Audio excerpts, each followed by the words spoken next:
Улуттук коопсуздук мамлекеттик кызматы Кыргыз жылуулук энергия мамлекеттик ишканасынын Каракол шаардык жылуулук менен камсыздоо ишканасынын директорун пара берип жаткан жеринен кармады. Атайын кызматтын маалымат борбору билдиргендей, ушул жылдын 31-декабрында Каракол жылуулук менен камсыздоо ишканасынын 2018-2021 жылдагы каржылык чарбалык иштерин текшерген. Андан кийин мыйзамсыз аракеттерди документтештирүү фактыларына байланыштуу 16-ноябрда кайрадан текшерүү жүргүзүлүп, эки жолку текшерүүнүн негизинде бир катар мыйзам бузуулар болгону аныкталган. Иштин жүрүшүндө ишкананын директору Абай Орозалиев текшерүүнү токтотуу үчүн УКМКнын Ысык Көл облустук башкармалыгынын кызматкерине видео-аудио кайрылуу жасаган. Бул боюнча кылмыш жаза кодексинин 345-беренеси ири өлчөмдө пара берүү менен кылмыш иши козголуп, Абай Орозалиев $5000 пара берип жаткан учурда колго түшүрүлгөн.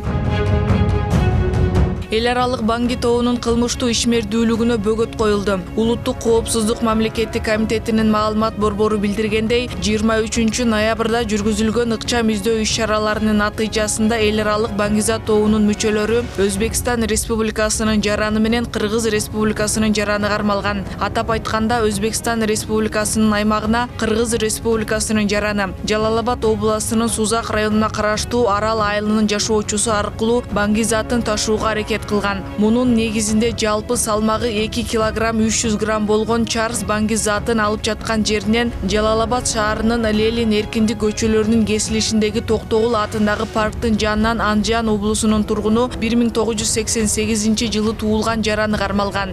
Сотко чейинки өндүрүштүн алкагында кылмыш процессуалдык кодексинин 98-беренесине ылайык кармалгандар УКМКнын Жалал-Абад облусу боюнча тергөө абагына киргизилди. Учурда бул Банги каналынын башкы мүчөлөрүн аныктоо боюнча ыкчам издөө иш-чаралары жүрүүдө.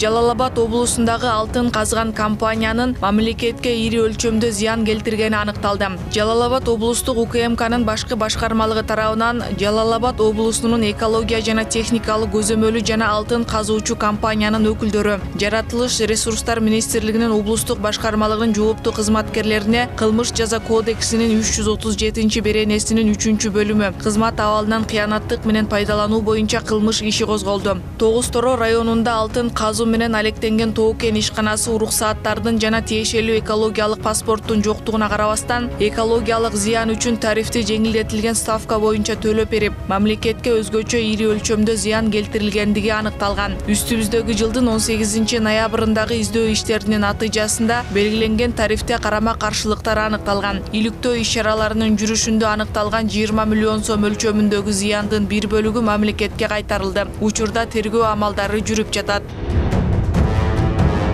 Бишкекте кыз ала качууга шектелген жигиттер кармалды. Бул тууралуу Ленин райондук милициясынын маалымат кызматы кабарлады. Маалыматка караганда 20-ноябрда Ленин райондук милициясына жабырлануучу кайрылып, аны чала тааныш адамдар ошол эле күнү саат 15:00 чамасында Арча-Беши конушундагы Volkswagen Passat унаасына салып, Токмок тарапка ала качуу үчүн алып кетүүгө аракет көргөнүн билдирген. Бул факты кылмыш жаза кодексинин 172-беренеси никеге туруу максатында ала качуу менен катталган. Шектүү катары 20 жаштагы жана 24 жаштагы жигиттер кармалып, милициянын убактылуу кармоочу жайына киргизилген. Учурда тергөө амалдары уланууда.